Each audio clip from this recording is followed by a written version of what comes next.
help agencies get to the next level. And I'm one of those people. So, hey, why not show everyone? Travel Mastermind, as you guys know, is his mastermind. That's where I kicked off my agency at his Bali retreat 3 years ago.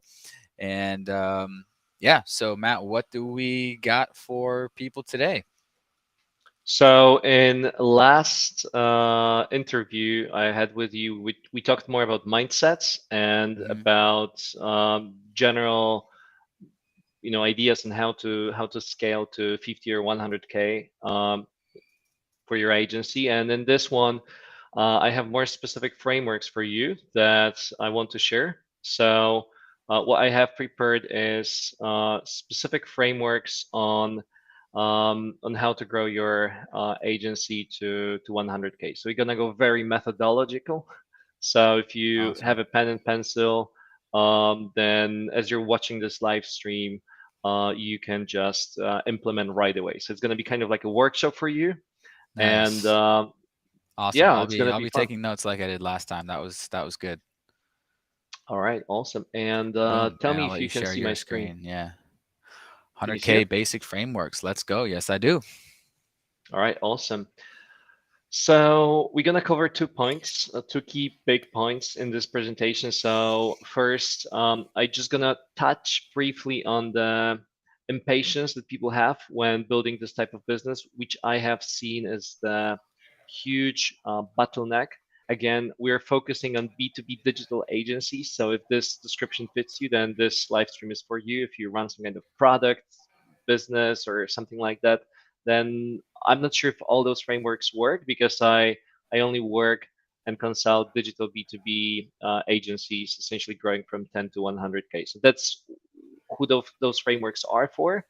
And after we discuss some basic inner mental games, we're just going to jump into the specific frameworks.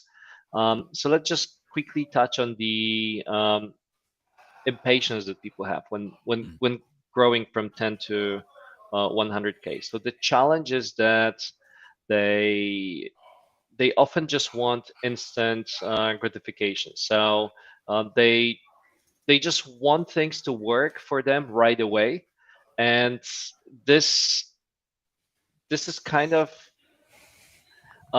creating this logical fallacy that makes them believe that, here's the point number two, that makes them believe that what they want is more likely to be true. So for example, if I have this idea that I want to try this new funnel tomorrow, then I start believing that this would work because I really want it to happen.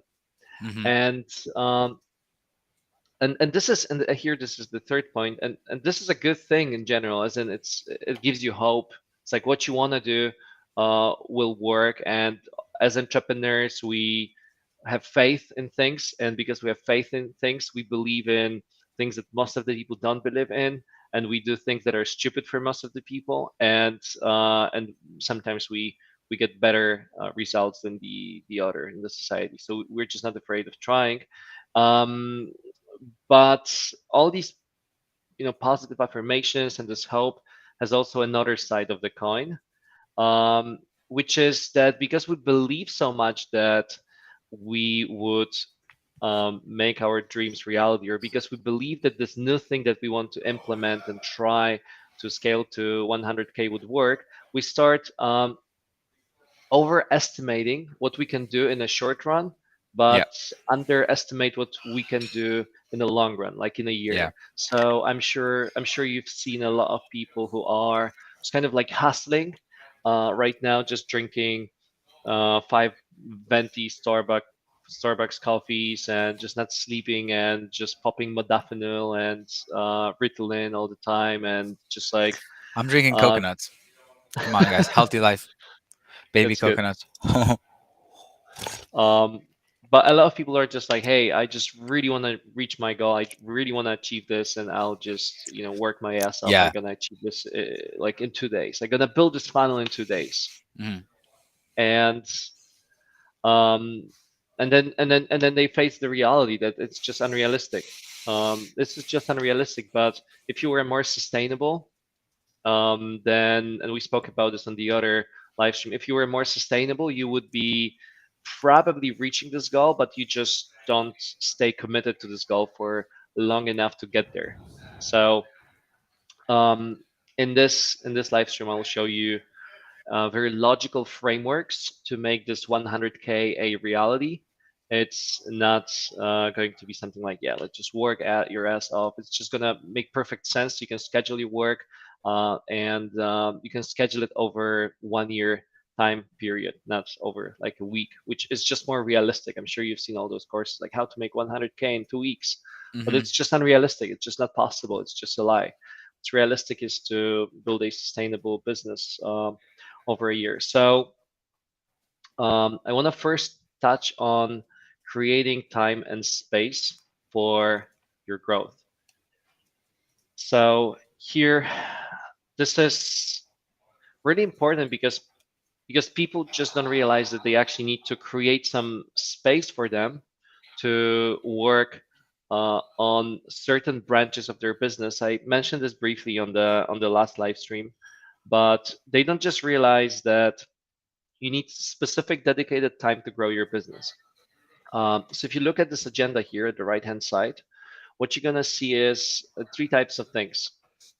You're going to see green color for anything health related, like Hmm. sleeping, gym, breakfast, getting ready, lunch, dinner, going for a walk, going to sleep, and so on. And you're going to see blue blue boxes, which is blocks, which is your regular work time, like your calls with clients, working on the projects, sales calls, and and all those kinds of everyday activities. And here I've added another important part of the day that you want to schedule if you want to scale, which is your thinking time or growth time. And most of the people just don't do that. They just don't schedule the growth time. And if they don't schedule the growth time, they don't create time for themselves to actually grow their business. And this is the time in which we're going to be working on all the important things that they're going to talk about in a second. But it is something that you would want to schedule. So the first point I want to make is that you should schedule the time for growth during every day of a week. So Monday, Friday, you should schedule some time for growth. Now, when should you schedule this time? You should schedule this time when there are um, no other people disturbing you. So I like doing this in the morning between 6:30 a.m. and 9:30 because this is when I don't really get calls, messages, or Yep. basically everybody else is just sleeping. So this is a really good time for growth. Another reason for scheduling this in the morning is because this is the peak performance time. So when you're doing something new, when you're trying to figure out something hard and complicated, you probably not going to be as effective at 3 p.m. or 4 p.m. as much as you are as soon as you wake up in the morning. There is a peak time of your focus, and so this is when you should do new things that you need to use most of your mental capacity. So that's why this is in the morning.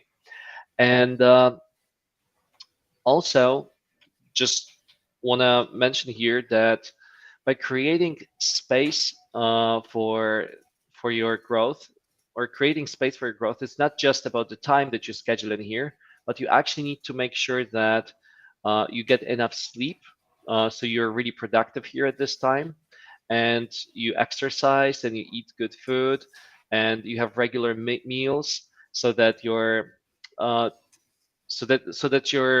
your body is just balanced, so you don't have those like sugar rushes and then you're tired, so you Hmm. just stable throughout the whole day. You also go to sleep every day at the same time, and you go to sleep at the time that allows you to wake up well rested here. uh, Hmm. I do walking to the forest, and so it's exercise twice per day pretty much, Do some and ayahuasca all daily. that. Exactly. And Once in a while. a- No, no. and just mindset wise, this is really important for people to think of the sleeping and food and gym as their job. So they think it's like, okay, it's like a healthy thing, and then I do work on my business. It's not. Your job as the founder is to exercise, sleep well, and eat healthy. That's like part of your job. That's like one of the things that is in your JD, in your job description, that you should do. And and this schedule makes sense for the founder, obviously. So like if you hire your employees who have to like perform setter calls all day, then you don't want them to spend like time on thinking and growth. You just want them to do that one thing and just focus on one thing. But as a Cool. founder, you need this growth time. So this is creating time and space for yourself. Obviously, we spoke about other things before, like you getting the um, not spending too much money, and so you can sustainably afford to just have this time here when you're not really closing sales, but building something that will be long lasting in the future. And so now, once that you have that, we can get into the frameworks of growing your agency to 100K. So we're gonna start Cool. with backwards engineer everything. And then Um, first, so these mhm. slides, can people get these slides? Is this published somewhere or Yeah, I mean, um, they just can contact just you? message me, and Cool. yeah, they can just Cool. message me, and I can share the slides if anybody's interested. Cool. Awesome. Um, all right. And do you guys have any questions so far regarding that, what I just spoke about, or shall I Um, just continue with the framework? looks like a few people on here, but sounds good. Let's keep going. Okay, great. Okay, cool. Then I'm just gonna keep sharing. Just let me get there. All right. All right. Let me know if you let me know if you can see it. If you can see Yes, let me the turn that presentation again. on. Boom. All right. Awesome. All right. Let's just close that. It's larger. All right. So let's go to backwards engineering. So you really, if you want to grow to 100K, you need to backwards engineer everything that you're doing. So what you want to do is you want to input the goal here, which is how much money you want to make, and input what you already make. So let's just quickly run. Let's just quickly go to an example. So what you would want to do is you would want to type in names of clients you have right now. Just type in how much monthly recurring revenue you make with them. Okay, so let's say this is 1K per each client. Let's say you have, let's say, that many clients. So this is how much money you make in monthly revenue. Let's say you're making 11K per month in monthly revenue. Now what you want to do is you want to type in 100K here after after 12 months. So so now you can see that, well, this is 100K and this is 11K. So now you can see the difference. You can see the difference between how much you're making right now um, and how much you want to make. So essentially, you calculate this difference by subtracting it. So 100K minus 11K. So what you do is you just calculate it, and you see that the difference is 89K. So this is how much more money you need to make in monthly MRR to be at 100K. Now, what you want to do is calculate the amount of months you have in between to get there. So what we're doing is just doing it on a monthly increase for 12 months. So we just calculate the amount of months we have. So we have 1, 2, 3, 4, 5, 6, 7, 8, 9, 10, 11, 12 months to get to the goal. So what we do is just divide this number by 12 months.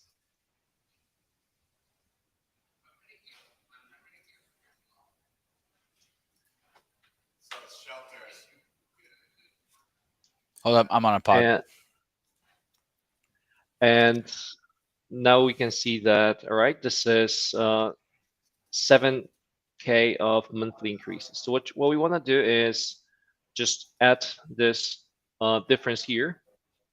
So what we want to do is just have this number plus number we just calculated, and this gives us the KRI that we want to achieve within each month. So now we have very straightforward goal. Here, I need to change it. This is uh, plus this amount. You can just make a um, dollar sign if you want it to work. And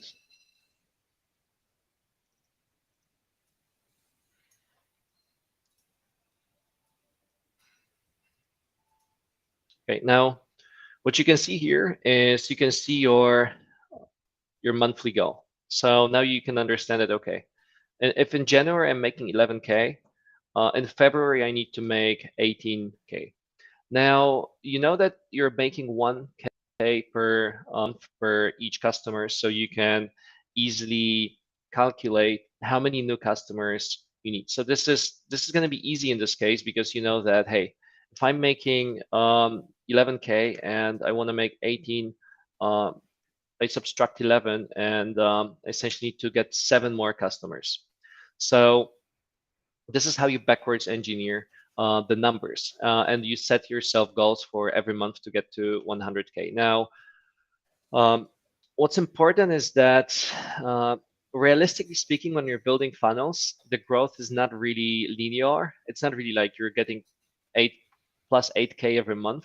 It's rather like you're getting nothing early on, and then at some point you start compounding, right? That's kind of like with a startup. You don't make any money, and then it starts working quite fast. So what you want to do is you want to flatten the compounding growth to manage the risk. So let me just explain that because it probably looks a little complicated.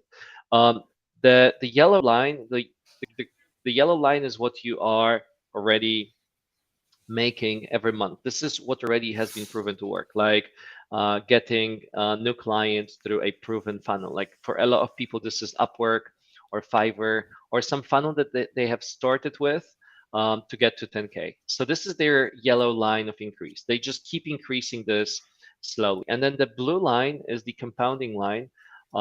This is the line of growth of their business that can really shoot their business to the moon, like for example, cold outreach.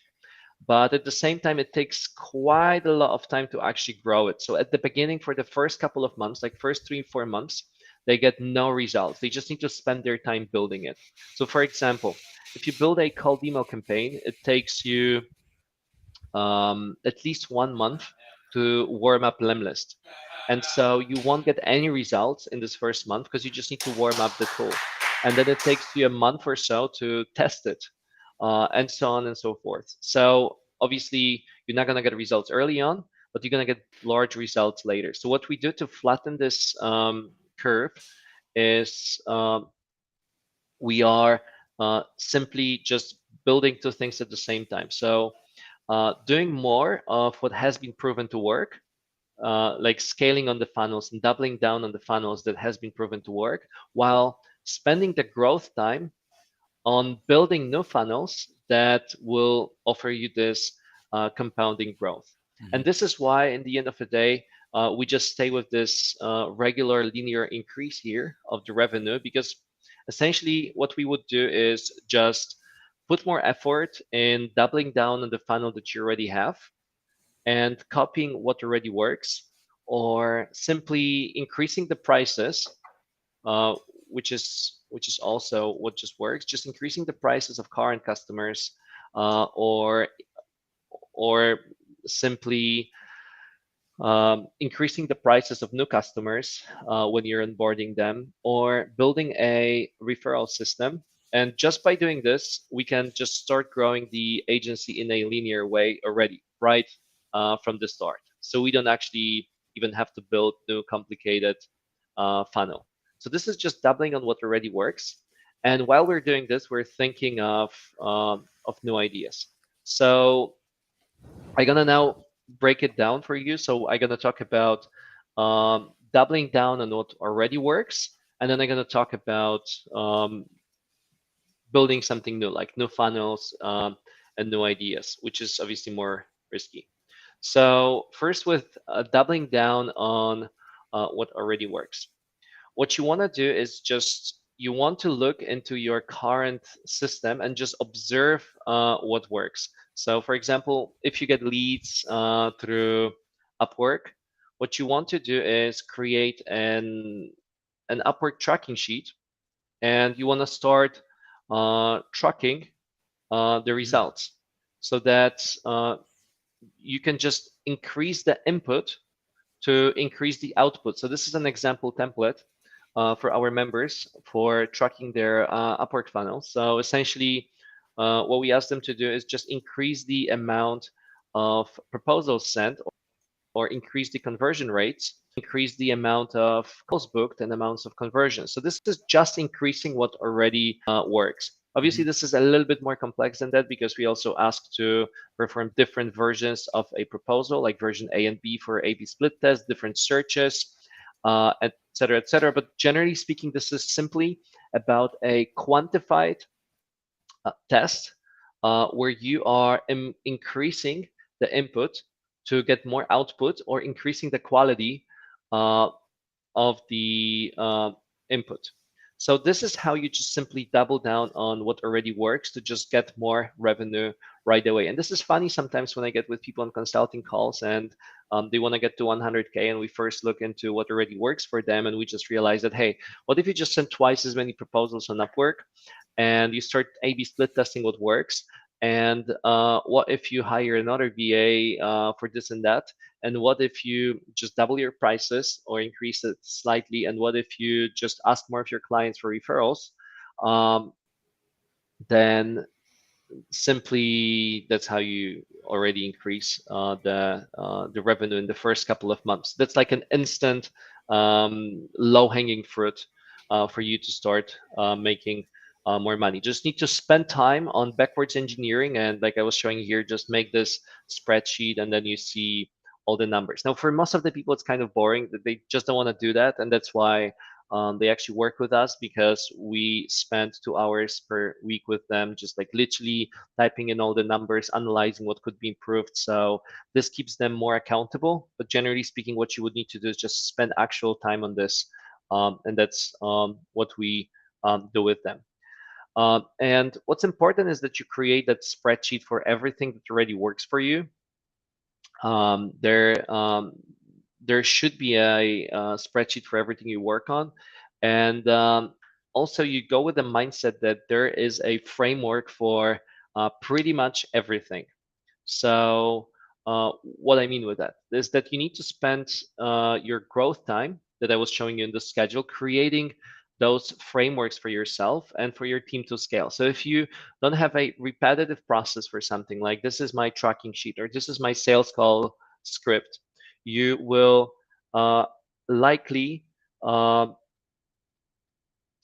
be just not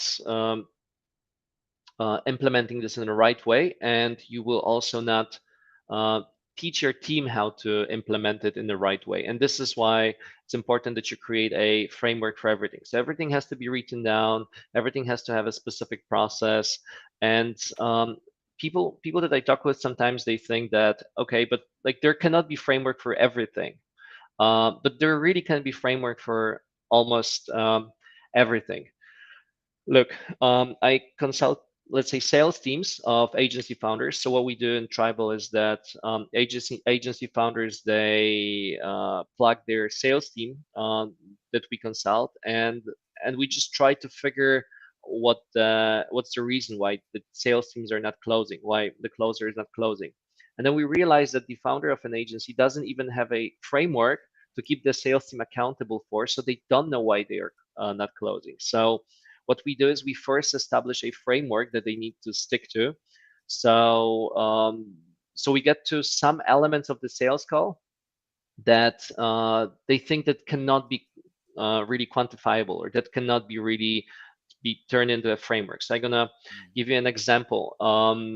There is a part of a call where you try to figure what is the problem, what is the problem of your client, and it's really hard to kind of put a nail on what's the framework because you're essentially just trying to figure what their problems are and the conversation is very well conversational. Now what we did is we developed an actual framework for that that is proven to work, which is Mm. asking three types of questions. It's questions that were mentioned on the setter call and the problems that the client mentioned, then asking um, questions that lead the client to realize that they have a pain that is common for this group of clients. So we first observe the patterns, and we call them the golden nuggets. Mhm. We know that for each audience there is a different set of problems, and we know what those problems are, basically the pain points of a specific audience. And then through Socratic questioning, we are asking the client questions so that they realize that they have this problem by themselves. So we're not convincing them that they have a problem. They realize it by themselves if this is a problem. And this is way more convincing for humans if they come up with an idea. They believe more in ideas that they come up with themselves versus ideas that somebody's sharing with them. And this is why Socratic questioning is so powerful, because this is essentially asking leading questions to get people to come up with ideas themselves, but actually you knew about this problem before. And the same goes for the third step. It's also very structured. We just ask them an open-ended question. Hey, is there anything else that is a problem? So now we have a framework for something that we thought that we cannot create a framework for. And you can see that there is a big overarching framework, like the call structure, that there could be a booker call, setter call, closer call. There could be two calls, two steps, three steps. Within the closer call, there is another framework, which is four steps. Could be setting the ground rules, figuring out what's your problems and goals, then pitching, then closing. So we have four steps, but within each step, there could be sub steps. So, for example, within discovery of their problems, there could be three methods of discovering their problems. So you see, everything has a framework. And what you want to do during this growth time is you want to create a framework for everything in your company so you can be as efficient as possible and not miss anything, kind of like a pilot doing the flight list before the flight, and so that your team can actually perform exactly as you wanted them to perform, because people would just not do what you expect them to do. They would just do what you inspect, and you cannot really inspect anything if you don't have a specific workflow for this. How can you keep somebody accountable if you don't even tell them exactly what to do? So this is why it's important that you create a framework for pretty much everything. And inside of the tribal mastermind, what we do is we just give our clients frameworks for most of the things that we have already developed. So this is in regards to doing the things that are already proven to work.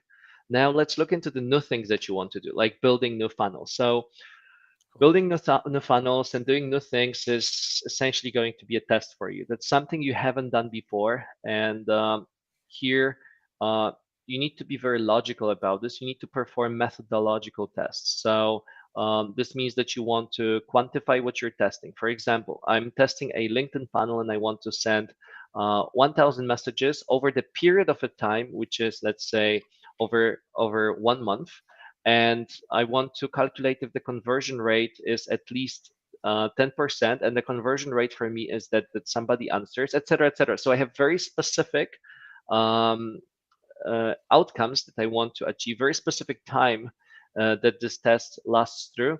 And what's really important here is that I um, also separate these tests from what currently works. So if I have a landing page that currently funnels leads through one funnel, I don't change this landing page until the new funnel that I'm testing has been proven to deliver better results than the old one. So we're gonna create a copy of the landing page. We're gonna change things in there. We're gonna funnel people to another funnel to another landing page, and then we're gonna compare the results. We're not gonna harm the thing that already works. Now, Mhm. when you're performing these tests, it depends obviously of the size of your company, but they are really, really time consuming. So you can't do everything by yourself most of the times. You can't really just like, send LinkedIn messages every day and build a landing page and set up, lemlist accounts. So what you usually want to do is you want to create a task, list all the tasks and then create teams. So what you do is you list all the skills that are necessary to perform a new funnel tests. Like we need a copywriter to perform a copy of the new message sequence and make a new landing page. We need somebody to design a new landing page. We need somebody to jump on those sales calls, etc., etc. It might be you, but if it cannot be you, it can be your team. Also, uh, it's a different story when you want to try something like figure a LinkedIn message sequence. One person can do it who's quite creative and likes new things, but then another person would be the person who repeats the process. And usually that wouldn't be the same person. So repetitive processes and creative processes would be other people in the company. So what you would want to do is list all the skills and all the things that need to be done and then assign them to different people in a company and make sure that this test is not impacting anything that you're doing right now, and also budget their time, how much time they're going to spend on this, budget the money if you're outsourcing some of those tasks to the freelancers, budget your own time if you're doing this by yourself, and what can help you when you're delegating this. And this would both work with doing things that are already proven to work and doing things that are not yet proven to work, to create this simple matrix here of what you like doing and dislike doing and what you're good at and what you're not good at. So I give you an example. When we were testing LinkedIn outbound funnel, I'm pretty good at making those message, writing these messages, figuring out what people like answering to, what doesn't look like a copy pasted message. So I like doing this and I'm good at this. So that would be something I would probably do myself. But when it comes to repetitive processes, like sending those messages for another 2 weeks with a copy pasted sequence, I would not like doing this. So I would probably delegate it to somebody else in the team. And the more money you have and the larger your company is, obviously you can delegate more tasks. And the smaller you are, obviously you need to do more things by yourself. But that's kind of like escaping the gravity. Before you escape it, before you don't have the money, you need to do most of the things by yourself. But once you have the team, once you have the revenue, you can perform these tests, this quantified methodological tests by your team, and you don't really need to do um, or implement anything by yourself. So this is how you test new things.